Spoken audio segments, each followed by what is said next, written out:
Hello guys! Magko-color tayo ng Cozy Friends Cute and Comfy Coloring Book. Binigay sa akin ng mama ko to kasi mahilig ako magkulay. Acrylic yung ginagamit ko para hindi pangit siya gamitin, para hindi pangit yung drawing ko.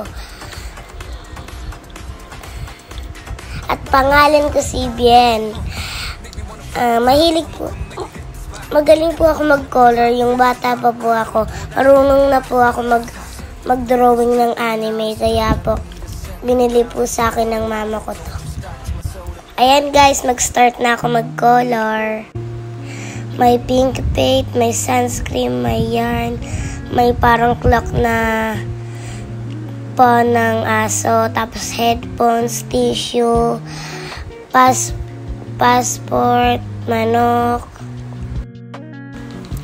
tissue, baso, halaman, mga picture, lamp, clock na naman po na isa, tapos yung parang panghugas ng pinggan. Alam nyo guys, binili ng mama ko to sa TikTok. Mahilig din po ako mag-vlog dati. Yung bata pa lang po ako, binablog ko po yung manok ko, si Brownie. Nagbablog pa ako, naggagawa ng mga tasa na clay. Nagpapakain ng noodles sa manika. Kanina po kumakain ako ng puto seko kasi nagugutom na ako.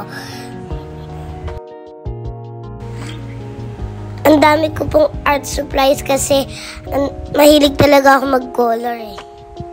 Alam mo guys, sumali ako sa art class, tinuruan kami mag-drawing ng sunset, yung dolphin na may bundok. Diba guys, malapit na po ako matapos.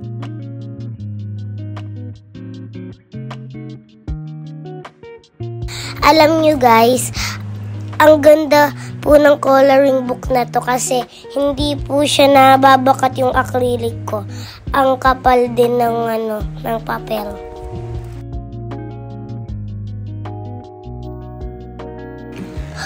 Tignan mo guys, ang ganda ng chicken ko, parang 3D. Nilagyan ko lang po siya ng brown na maonti sa side, tapos yung parang lightish brown.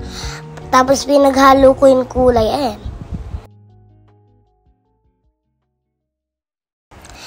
Ito po yung mga kinolor ko.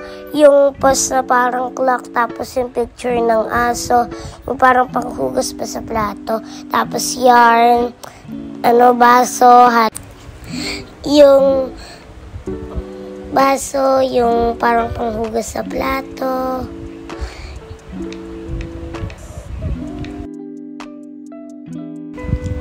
Ay, sorry guys, hindi po nakagitna yung kinokoloran ko. Tingnan nyo guys, ang ganda pagka-color ko sa halaman, no? Pinag-quality ko lang yung halaman. Pinaghalo ko ng green at saka yung light green.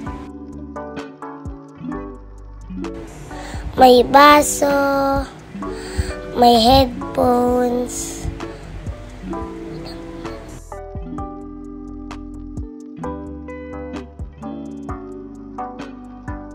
may clock na parang maliit na clock. Kinoloran ko ng pink, blue, yellow. At kinokoloran ko naman nito ay yung picture na aso. Ginamit ko dito ay blue, brown, peach, at pink, at purple. Yan guys, patapos na ako. Ayan po guys, tapos na po ako. Bye-bye guys!